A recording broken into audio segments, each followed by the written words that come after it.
How to build an unbeatable, overpowered, cheap meta 100k hybrid in FIFA 23's Ultimate Team. I'm your boy Viva La FIFA and we'll tell you everything about it. Give a thumbs up if you love the videos. And if you want to build yourself an amazing team but you're out of coins, don't worry, head over to u7buy.com right now. Click in the link in the description, go to the website and use the code VIVA as a coupon code for a very big discount. Before we go to the starting 11, also on the bench, I also show you hybrid opportunities. For example, we have a Serie A and a Premier League hybrid possibility right here on the sub bench. It depends on what's your budget, which players you can pick. For example, I understand you don't have the money for all of the players, but maybe you want to replace one of your center backs, a goalkeeper, a center mid, it doesn't matter. I was lucky enough to get Kevin De Bruyne in a pack opening, João Cancelo in a weekend league reward, and so it was just incredible for me. But if you don't have that,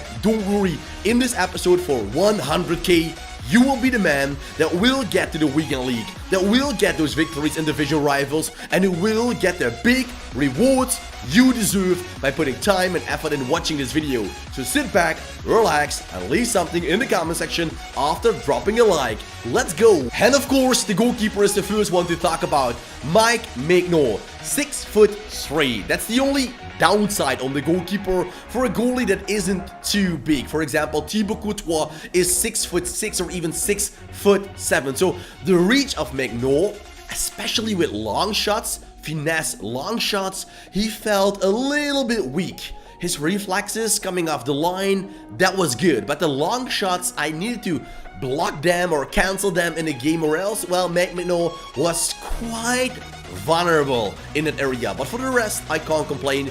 For a couple of bucks, you get yourself an 87 rated goalkeeper with incredible reflexes and cool links because he's playing in the Serie A with Milan, has a French nationality. The opportunities are big. We have to keep this team a little bit cheaper. So where to go? Right center back position, Nacho Fernandez of Real Madrid. Not a bad player. I know not a lot of you guys will use him because you probably, if you got money in the game, got Jules Koundé or a center back with more status, more quality. But if you're on a cheaper budget, don't worry, Nacho Fernandez will be a killing player for you. Good speed, good defending, good positioning, a good cheap option. One of the players I really fell in love with is Jesus Navas. If you want to upgrade this squad, you can go for rule breaker Jesus Navas. But be aware, his value will be around 50k at the start of FIFA. It will probably drop, I must say, around December. But for now, Jesus Navas, rule breaker, is one of the best right backs in the game, and even then, around 50k for me isn't a lot for a player with the qualities of Jesus Navas. His normal card is already pretty overpowered. His rule breaker is just insanity right here, right now. So what is your budget? It depends. If you have a big budget, I would recommend Jesus Navas, rule breaker for sure. We're going for a position change for Canales, a former Real Madrid player who was always confronted with injury after injury, is now a stable, good team player, a solid player for Real Betis. And for a right midfielder, what he normally is, for me he is too slow, but as a center mid, the card is pretty much complete. Plus his attacking power is great. Passing, creativity, on the ball, close control. For me, Canales is the playmaker you always look for, but you don't have to pay a lot of money for. And that's what I love about the playmaker of Real Betis. He's cheap, OP, and fits in the 100k budget. We go to the left hand side of this team, and this is one of the most expensive players in the episode, and that is Hooifook Tomori. The former center back of Chelsea also has an informed card, but hey, that budget alone is 200k at the moment. So Tomori, his normal card is going down to a 40k area.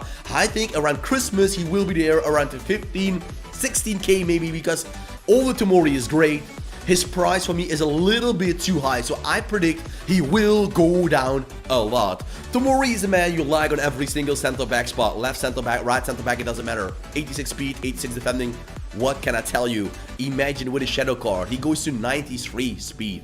93 defending. You get yourself one of the best center backs possible in the game. So you can go for Virgil van Dijk. Okay, not a bad solution. Van Dijk is quick, has lightning speed, but Tomori is lightning speed. So it doesn't matter. Maybe a Premier League, Serie A squad, right hand side, left hand side, Tomori on the hand side, a Virgil van Dijk Premier League link. With that, you will be unbeatable. If you want to stay within the 100k budget, go for Spinazzola as your left back. If you want to upgrade it to 150 or 250k, because a lot of you guys will have the coins, I would say Theo Hernandez, nobody else. Spinazzola, don't get me wrong, is not a bad player, not at all. He's exactly what you need: speed, strength and physicality, and also great dribbling as well.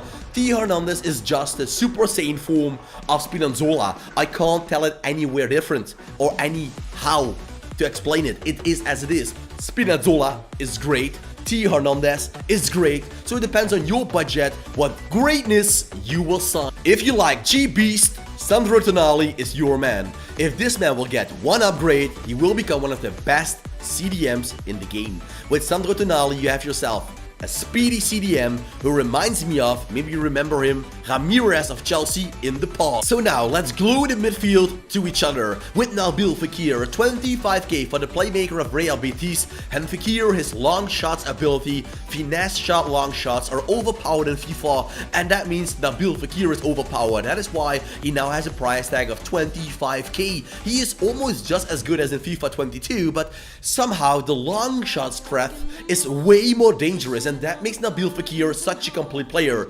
He's almost, well, one of the most complete guys you can get. The defending, yes, but that makes him a cam. If you get Nabil Fekir in every single position, he is great in a hybrid. His French nationality gives a lot of opportunities, plus has great links with, of course, the right center midfielder, Canales. So yeah, Nabil Fekir, don't hesitate, get it. On the right hand side, we're going for Lucas Moura. If you want to get a Spanish right winger, that's possible. You can go for Adama Traore, by the way. He still has links with Jesus Navas and Nacho Fernandez for the Spanish national team. Well, I know they don't play for the national team, all of them, but the Spanish national flag, let's say it like that. So the right winger is Lucas Moura. Why Viva? Well, I need Tottenham Hotspur players. You might have seen it on the thumbnail. He's coming very soon, the man of South Korea, and to get him in full chemistry, we need at least a couple of Tottenham Hotspur players. So the first one, here he is, Lucas Moura, the speedster of Brazil. The absolute superstar of this squad is Heung-min Son. I spent around 70k on this player. He's going down step by step, so that's good for news for you guys, because with a player like Tomori and Heung-min Son, your 100k budget is as good as gone. But luckily, all those other players I showed you, Nacho Fernandez, Jesus Navas, Spinazzola, they're all around 15-20k altogether. So your budget will be maybe 140, 150 if you buy on a high end, 110, 100k if you snipe the players in their best price category. So what does Heung-min Son add to your side? Well, a lot. He can do it all. He's strong, he can defend, he has close control, he can hold off a defender, he can score left foot, right foot, it doesn't matter. He scores screamers from inside and outside the penalty box. Heung-min Son is the most complete winger I've tried so far without talking about special cards. So Heung-min Son for me is a keeper. And on the striker position, we have to go for a Tottenham player. So you choose either Richarlison or Harry Kane. Kane is way more overpowered than he was in the last couple of FIFAs, and that has everything to do with the lightning speed ability. If you want to know more about it, look up my videos on the internet for that on YouTube, because I made videos about it, or watch other YouTubers who made a special video about how to lightning speed a player. Harry Kane, if he has that ability, he doesn't feel the slow geek he was in FIFA, well, every single FIFA. Harry Kane was an unusable player in the division rivals. He was nice to play, maybe in the career mode, but that tells the whole story. It was only the career mode. But this year, Harry Kane is a fine player, a super goal scorer, but Richarlison, if you don't have the coins for Harry Kane, is also an amazing replacement. Well guys, this is the squad. Let's go to the team instructions. Going to create a lot of chances with his team by dropping back, and that means we're really luring the opposition in. I made a lot of squad builders with high pressure, full pressure on the close control. But now we're going back a little bit because we need the speed and the creativity from the midfield behind the defensive line of my opponent. So that is why we're dropping back, slow build up play. Possession game will give you the ability to stay in control because that is what you want. The game isn't kick and rush anymore. You need close control, good dribbling, good passing, strong players on the ball. Heung-min Son, Nabil Fekir, Harry Kane, they can do it all. For the player instructions, I got a lot of questions. FIFA, what do you do to win so many games? Well, make me not a goalkeeper, come across as keeper. I like to use a goalkeeper like that. The defensive line, I keep it simple. Stay back all the time. The two CDMs, stay back all the time. Cut passing lanes. Cover the wing or cover the center, play with that and feel what fits you the best, but let them stay back, those 6 players. Then the rest has a free role. Fekir, Moura, Kane, Heung-min Son, it doesn't matter. You can make them cut inside, get in behind, come close. Also play with that for yourself. What feels good? In higher divisions, get inside all the time and get in behind. It doesn't always work because they're running offside. You can't get a proper pass in and around the penalty box because everybody is running away from the ball. So maybe then come close might be better. So you need to fix it. If you're going higher in the leagues, you will feel, hey, the tactics I used in Division 10, 9, 8 and 7 are not working in Division 6 or Division 5. How come, FIFA? Well, that's because the playing style of your opponent is changing. They know how to defend. You can't sweat your way to glory. Speed abuse is almost done for this year. It's more about the technical skills about you as a FIFA player and of your FIFA players as well. So that is how it is. I think this FIFA is one of the best ever. You might say, FIFA, I don't agree, but I do. It's not running all the time. It's passing, looking for opportunities. Maybe the long shots finesse, they should downgrade that a little bit. It's so overpowered, but for the rest, I'm happy with the squad, with my channel, with you guys, and with FIFA 23. So if you love it, give a thumbs up, subscribe, and want to see other squad builders, hybrids, or more, just click the I button. It's all there. So hey, click it right away, and I'll see you in a flash. Thanks for watching. Drop something down below.